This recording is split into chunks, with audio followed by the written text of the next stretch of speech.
साहित्य र सङ्गीत भनेको मात्र साहित्य र सङ्गीत मात्रै का रूपमा हामीले बुझ्ने गर्नुपर्दछ। त्यो साहित्य र सङ्गीत कुनै किसिमको सिल, कुनै किसिमको पथ, कुनै किसिमको पन्थसँग जोडिएको हुँदैन। साहित्य साहित्य नै हुन्छ, सङ्गीत सङ्गीतै हुन्छ। साहित्यले साहित्यकै सेवा गर्ने हो, सङ्गीतले सङ्गीतकै सेवा गर्ने हो।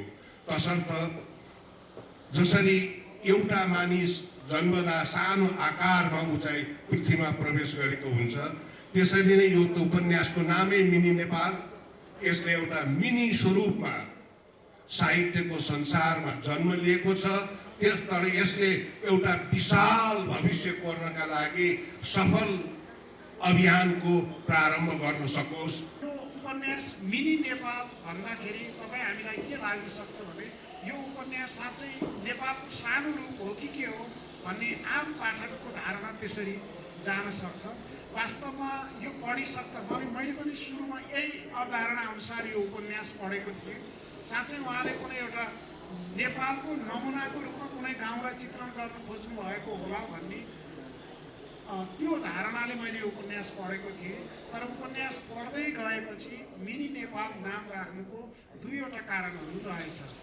एउटा कारण चाहिँ यो उपन्यासको पात्र छन् एकजना देवी भन्ने देवी। त्यो देवीले पछि आफ्नो नाम परिवर्तन गरेर म मिनी नेपालको नाममा नागरिकता लिन्छु भन्ने उहाँको आशय, त्यो आशयलाई उहाँले यो नामाकरण परिवर्तनमा यो साहित्य, कला, सङ्गीतको अत्यन्त महत्त्वपूर्ण भूमिका त्यस अर्थमा पनि छ भन्ने मलाई लाग्छ।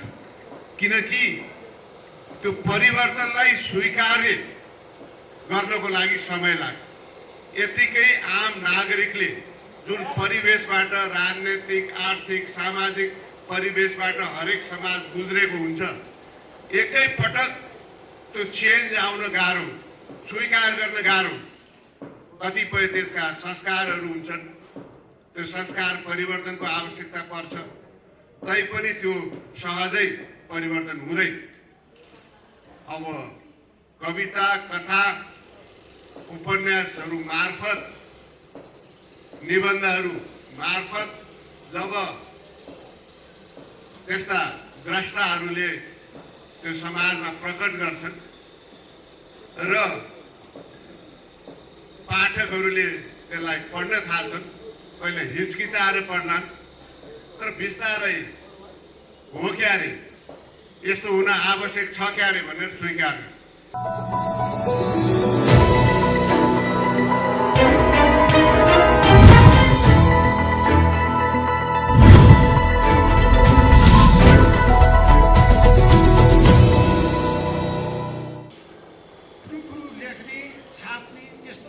लेखकहरू बाहिर धेरै प्रचारमा आएका हुँदैनन्। त्यसले गर्दाखेरि राम्रो लेखेर पनि पाठकलाई त्यो ज्ञान नहुन सक्छ। वास्तवमा मनहरीजीले लेख्नुहुन्छ भन्ने कुरो मलाई धेरै थाहा थियो।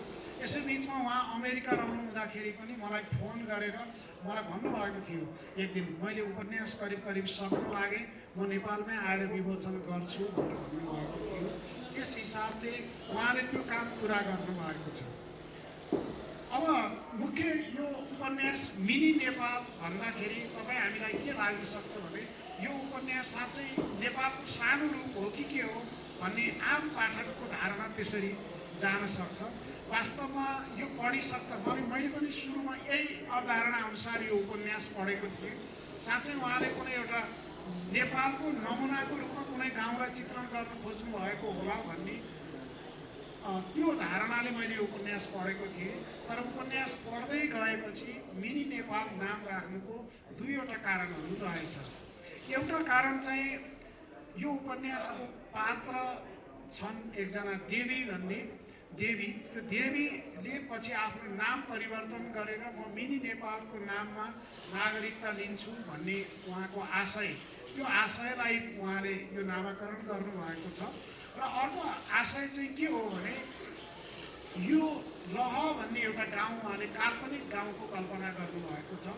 त्यो लह गाउँको वर्णन हेर्दाखेरि यसो हाम्रै काठमाडौँ उपत्यकाको काठको एउटा गाउँको जस्तो चित्रण उहाँले गर्नुभएको छ।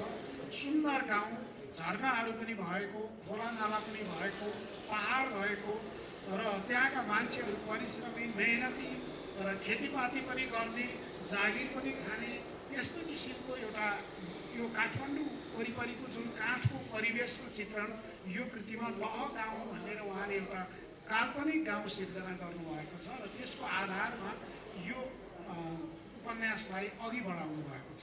संक्षेपमा भन्दा उपन्यासभित्र के छ भने दुईवटा परिवारको र विशेष गरी एउटा परिवारको भित्र वरिपरि उहाँले उपन्यास घुमाउनु भएको छ। लह गाउँ भन्ने गाउँको सँगै बिचमा एउटा खोला छ, वारिपट्टि एउटा गाउँ छ र पारिपट्टि अर्को दाहाल गाउँ भन्ने अर्को गाउँ छ।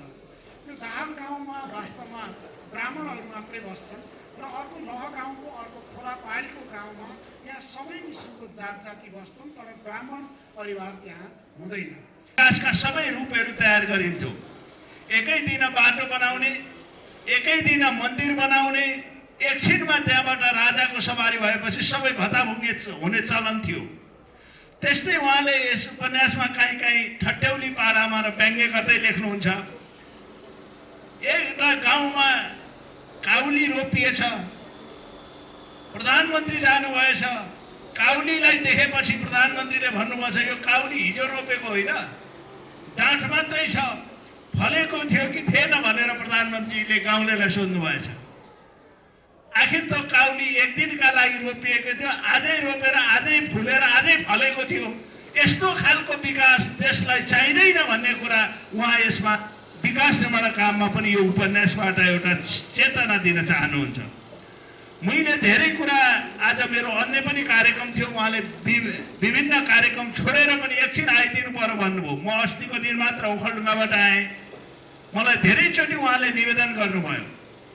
मैले पनि आफ्नो साथीले एउटा कृति तयार गर्नुभयो, यहाँबाट बाहिर गएर विदेशिएर पनि अमेरिका गएर पनि नेपाललाई भुल्न सक्नु भएर नेपाल र नेपाललाई सधैँ म एउटा चिनो छोड्छु भनेर धेरै उहाँले किताबहरू लेख्नु भएको छ। उहाँले कृतिहरू दसैँका मासु भनेर जनतालाई के कुराले चाहिँ टक्क छुन्छ भन्ने कुरा एउटा बिजुली कथा भनेर लेख्नु भएको रहेछ। त्यसरी नाटकहरू धेरै बारेमा लेख्नु भएको रहेछ। विदेश गएर पनि मलाई विदेशले आकर्षित गर्न चाहेन, मलाई आफ्नै भूमि, आफ्नै गाउँ, आफ्नै ठाउँ, आफ्नै देश प्यारो लाग्यो भनेर यस किताब मार्फत उहाँले दिन खोज्नु भएको छ। फेरि पनि म मनहरी खड्कालाई हार्दिक बधाई र धन्यवाद दिन चाहन्छु।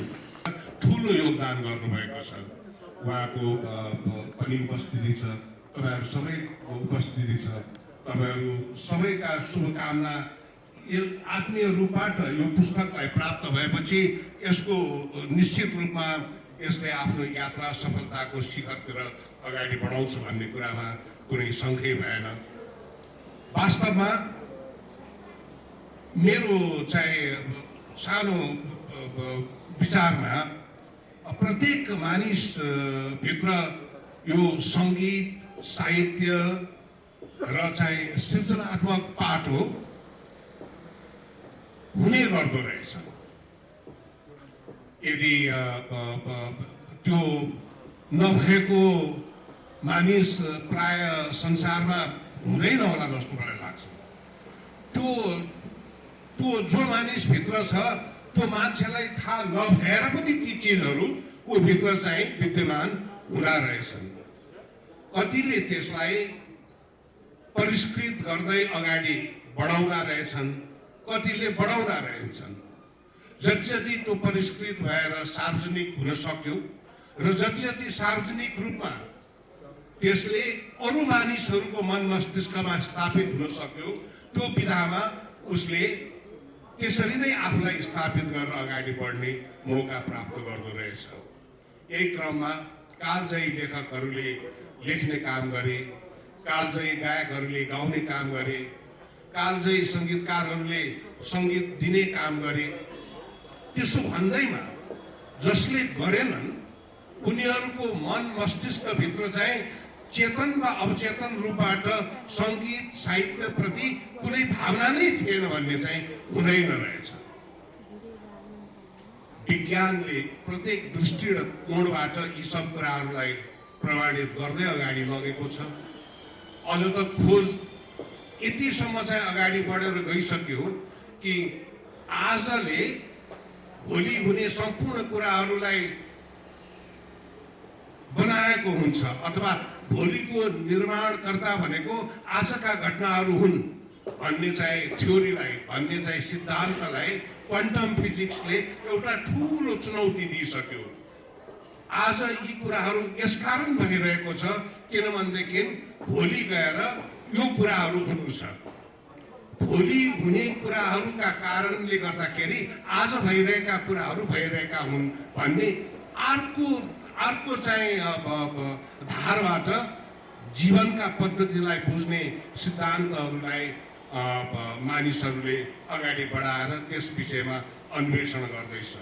त्यसकारण यो मिनी नेपाल नाम गरेको उपन्यास जसले नेपालको साहित्यिक क्षेत्रमा आज जन्मिने अवसर प्राप्त गर्यो, त्यसले जरुर पनि भोलि केही न केही परिवर्तनकारी भूमिका निर्वाह गर्ने एउटा दायित्व बोक्नका लागि यसको चाहिँ यो यसरी चाहिँ सिर्जित भएर मनोहरीजीको लेखनबाट यसले जन्म लिएको हुनुपर्छ।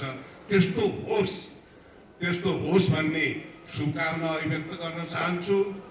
म आबद्ध रहेको, म अभ्यस्त रहेको सम्पूर्ण सङ्घ संस्थाहरूको तर्फबाट, मेरो व्यक्तिगत तर्फबाट पनि यो उपन्यासको उत्तरोत्तर चाहिँ उन्नतिको हार्दिक शुभकामना अभिव्यक्त गर्न चाहन्छु। जुनसुकै फर्मेटमा सार्वजनिक भए पनि साहित्य र सङ्गीत भनेको मात्र साहित्य र सङ्गीत मात्रै का रूपमा हामीले बुझ्ने गर्नुपर्दछ। त्यो साहित्य र सङ्गीत कुनै किसिमको सिल, कुनै किसिमको पथ, कुनै किसिमको पन्थसँग जोडिएको हुँदैन। साहित्य साहित्य नै हुन्छ, सङ्गीत सङ्गीतै हुन्छ। साहित्यले साहित्यकै सेवा गर्ने हो, सङ्गीतले सङ्गीतकै सेवा गर्ने हो। तसर्थ जसरी एउटा मानिस जन्मदा सानो आकारमा ऊ चाहिँ पृथ्वीमा प्रवेश गरेको हुन्छ, त्यसरी नै यो उपन्यासको नामै मिनी नेपाल। यसले एउटा मिनी स्वरूपमा साहित्यको संसारमा जन्म लिएको छ। तर यसले एउटा विशाल भविष्य कोर्नका लागि सफल अभियानको प्रारम्भ गर्न सकोस् भन्ने शुभकामनाका साथै मेरो सानो भनाइ यही टुङ्ग्याउने अनुमति चाहन्छु। जय नेपाल। सिर्जना गर्ने मौका थियो।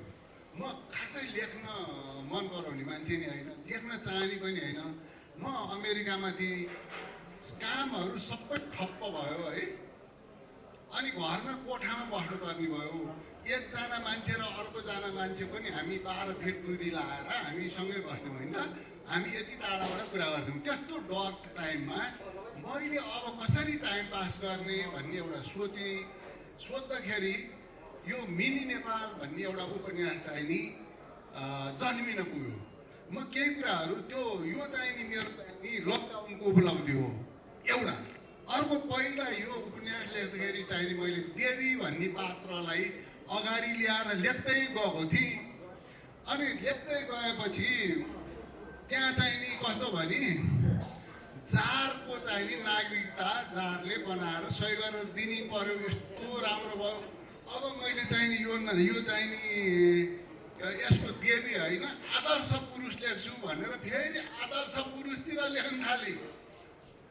अब फेरि पछि लेख्दै जाँदाखेरि अनि चाहिँ नि अहिले मिनी नेपाल भन्ने चाहिँ नि नामबाट चाहिँ नि यो उपन्यास चाहिँ नि लेख्यो। अब उपन्यासहरू लेख्दाखेरि यहाँ कसै जस्तो यो कान्छा कान्छीको लभ यहाँ छैन।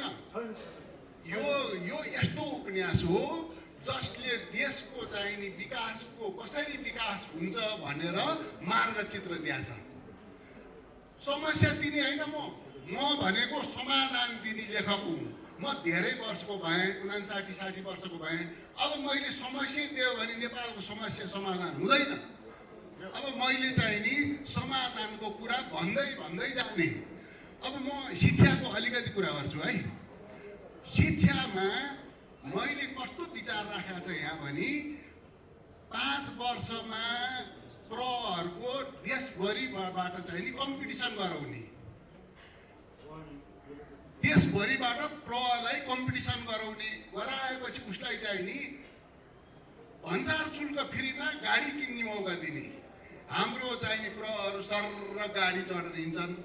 अनि अब यहाँ अहिले मान्यजी हुनुहुन्छ, दाईहरू ठुल्ठुलो हुनुहुन्छ, यहाँ कुनै पनि प्र आयो भने उही सभापति हुन्छ। सबैभन्दा रेस्पेक्टेड भनेपछि मान्नुपर्ने भनेको प्रलाई। जसले गर्दाखेरि ए बाबु त कहाँ जागिर खान्छस् भनेर सोध्यो भने अहिले मालपोत कार्यालय, कर कार्यालय, भन्सार कार्यालय भन्छन्। त्यो हामीले व्यवस्था गर्न सक्यौँ भने छोरा त यो देशको प्र हुनुपर्छ। जब हाम्रो चाहिँ नि एकदम डाक्टर इन्जिनियरहरू हाम्रो स्कुलमा पढाउन आउँछन्, त्यसपछि हाम्रो गुणस्तर के हुन्छ? I have solution. मैले यो सल्युसन यहाँ दिएको छु। मैले समस्या मात्रै दिएर गएको छैन यो किताबमा। अब मिनी नेपाल भन्ने चाहिँ नि हजुरले चाहिँ नि पेज चाहिँ नि खोज्नुभयो भने 138 देखि 128 देखि 33 सम्म परवीन भन्ने एउटा पात्र छ। त्यो पात्र नै मै हो। त्यो चाहिँ नि परवीन भन्ने पात्र म हुँ। मैले यो देशको विकास के गरे भने हुन सक्छ भनेर परवीनको नामबाट मैले प्रस्तुत गरेको छु। फेरि यो उपन्यासलाई म त नाटक लेख्ने मान्छे हुँ, पहिला नाटक लेख्ने हुँ। नाटक लेख्ने कारणले मैले के गरेको छु भने जति पढ्यो, जति विद्वान भयो उसको कसैले ड्याडी मम्मी भन्छ। तिनीहरू MBBS पढ्ने छन् भने तिनीहरूले बाउ आमालाई ड्याडी मम्मी भनेको छ। फेरि गाउँमा कसैले बोल्छ भने आमा बाउ भनेको छ। फरक क्या? जस्तो मान्छेले बोल्छ त्यही अनुसारले मैले लगेर कोसिस गरेको छु। अनि हजुरको त्यो स्वास्थ्यको विषयमा मैले एउटा सल्युसन दिएको छु। स्वास्थ्यलाई कस्तो भने ल गाउँ छ। त्यो ल गाउँमा चाहिँ नि घर घरमा सबैको डेटा लिन्छ। अनि उसको ब्लड प्रेसरहरू नाप्ने के हुन्छ, स्टुल टेस्ट गर्दै जाने, ब्लड टेस्ट जे गर्न सकिन्छ गर्दै जाने क्या। राज्य चाहिँ उपस्थित हुने। पुलिसको नि महिला लगेर राज्यलाई उपस्थित गराएको छ। यहाँ सल्युसनहरू हामीले यहाँ सानो सानो कुराहरू हामीले गर्न चाह्यो भने गर्न सक्ने कुरा, ठुलो कुरा गर्नु पर्दैन, बिस्तारै बिस्तारै गर्ने कुराहरू सल्युसनको रूपमा मैले यहाँ लगेको छु। अभिव्यक्ति केही छ, त्यो क्षेत्रको म पाठक मात्रै हो। पाठक पनि अचेल धेरै हुन सकेका थिए। पहिला चाहिँ धेरै पढिन्थ्यो। अचेल अरू कुराले नै व्यस्त पार्छ र यसमा खास गरेर नेपाली साहित्य त पछिल्लो दिनमा धेरै पढाएको छैन। पहिला पढिन्थ्यो। तर जे भए तापनि यो स्पष्ट छ कि हरेक समाजको त्यसको सिभिलाइजेसन कति सुसंस्कृत छ, त्यो समाज कति समृद्ध छ भन्ने कुरा त्यो देशको साहित्य, सङ्गीत, त्यस्तै गरेर र त्यो देशको संस्कृति तमाम कुराले निर्धारण गर्छ। कुनै देश आम्दानीको हिसाबले, आर्थिक आम्दानीको हिसाबले धनी जस्तो देखिन सक्छ। तर त्यो देश, त्यो समाज यदि साहित्यको दृष्टिकोणले, कलाको दृष्टिकोणले, सङ्गीतको दृष्टिकोणले, त्यस्तै गरेर संस्कृतिको दृष्टिकोणले समृद्ध छैन भने त्यसलाई साँचो मानेमा समृद्ध मानिँदैन। कति सुसंस्कृत छ, कति त्यो देशको सभ्यता छ भन्ने कुरा त्यो साहित्य, सङ्गीत, कलाले निर्धारण गर्छ भन्ने मलाई लाग्छ। त्यस अर्थमा मलाई लाग्दछ हाम्रो देश, हाम्रो समाज समृद्ध हुनको लागि यो क्षेत्र समृद्ध हुन जरुरी छ। यद्यपि अहिले पनि हाम्रो राजनीतिक क्षेत्रले जति यो विषयलाई महत्त्व दिनुपर्ने हो त्यति दिन सकेका छैन। त्यो हामी सबैले स्वीकार गर्नुपर्छ। त्यसले गर्दा हाम्रो राजनीति पनि समृद्ध छैन। किनभने आखिर समाजकै समग्र त्यसको रिजल्ट राजनीति पनि हो।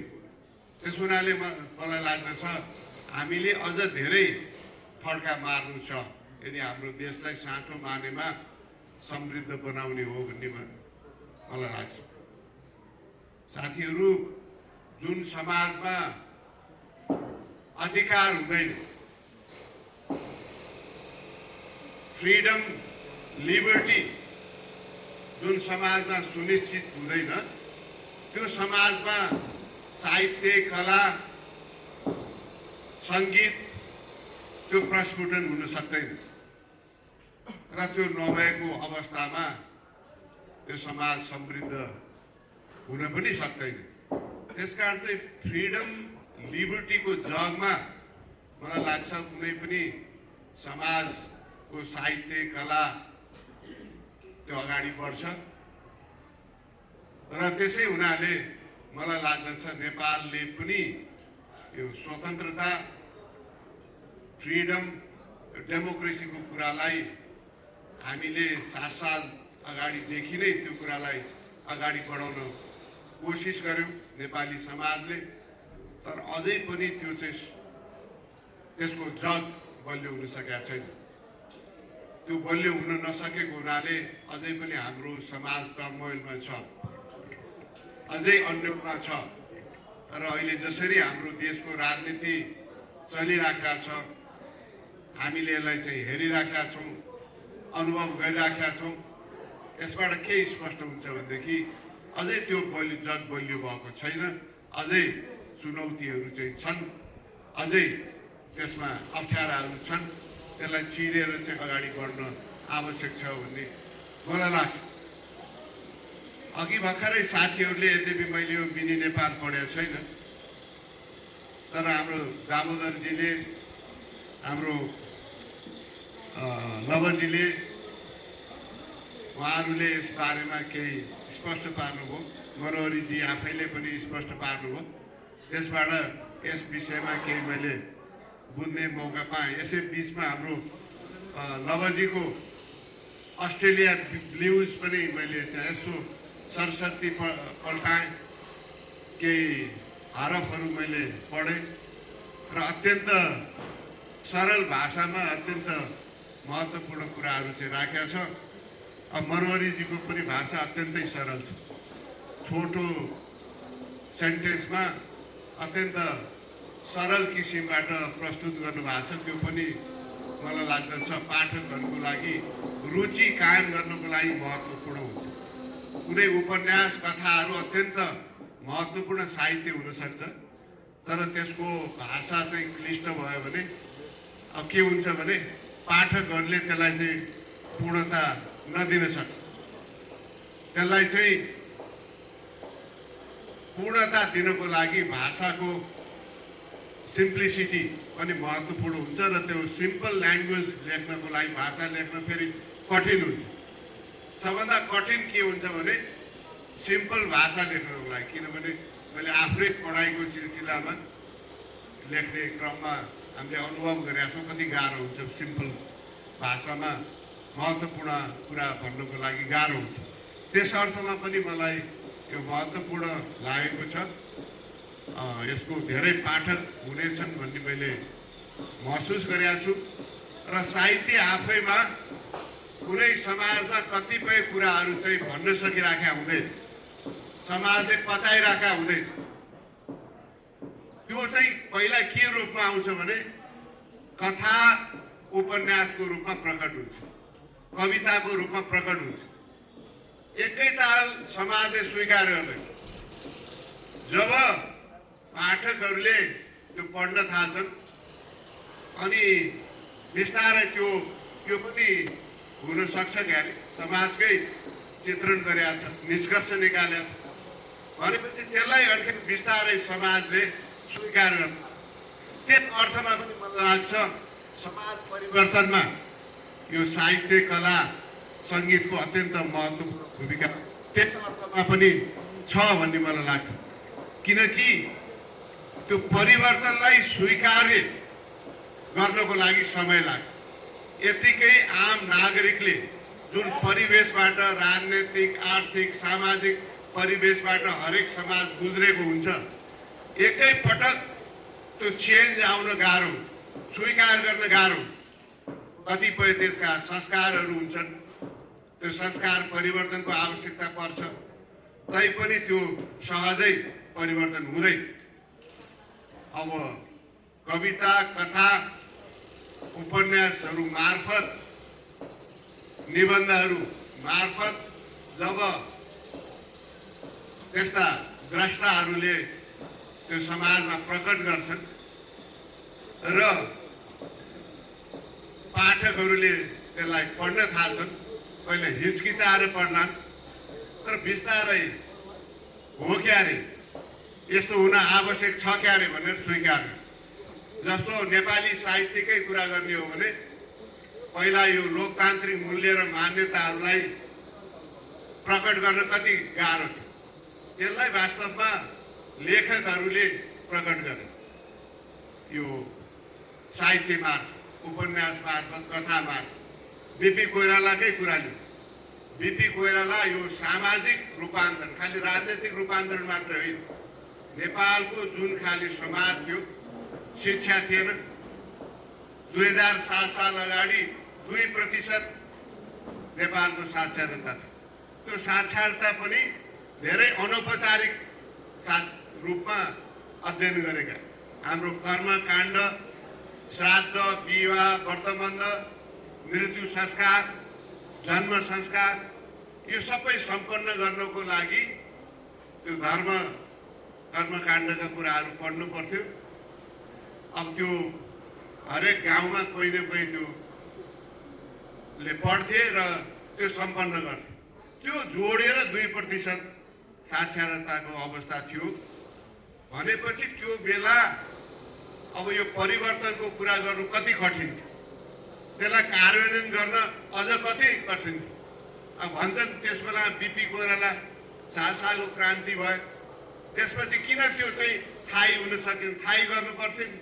यस्तो गल्ती गरे बिपीले, फलानु नेताले उस्तो गरे, तर त्यो सस्टेन गर्न अहिले त यति गाह्रो भइरहेको छ। अझै हाम्रो नेपाली समाजलाई लोकतान्त्रिक मूल्य र मान्यताको महत्त्वलाई हामीले बुझाउन सकेका छैन।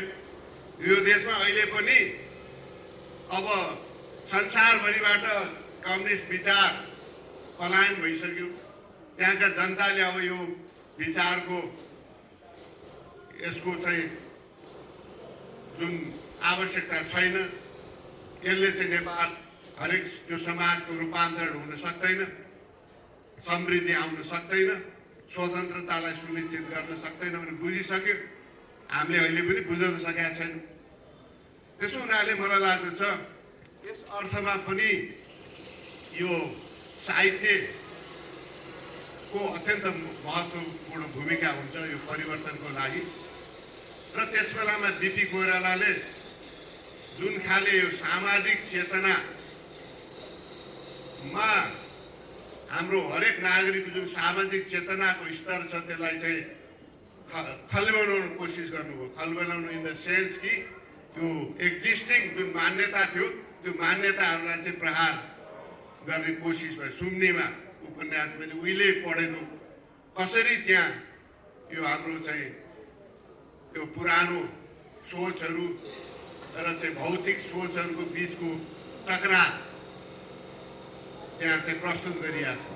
त्यस्तै गरेर चाहिँ त्यो दोषी चस्मा लगायतको जति पनि साहित्यहरू आए, अरू पनि धेरै साहित्यकारहरू, कविहरू, लक्ष्मीप्रसाद देवकोटा, लेखनाथ लगायतका चाहिँ साहित्यकारहरूले जुन नयाँ विचारहरू चाहिँ प्रस्तुत गरे, त्यसले चाहिँ नेपालको यो फ्रिडम, लोकतान्त्रिक मूल्य र मान्यताका विषयहरूलाई बिस्तारै स्थापित गर्न मद्दत गर्यो भनेदेखि अर्कोतिर सामाजिक जुन चाहिँ कुरीतिहरू थियो त्यसलाई पनि बिस्तारै प्रहार गर्दै परिवर्तनलाई स्वीकार गर्ने एउटा चाहिँ वातावरण सिर्जना गर्न मद्दत गर्यो। अहिले पनि समाजमा धेरै परिवर्तन गर्नुपर्ने आवश्यकता छ। कतिपय नयाँ मूल्य र मान्यताहरूलाई स्थापित गर्नुपर्ने आवश्यकता छ।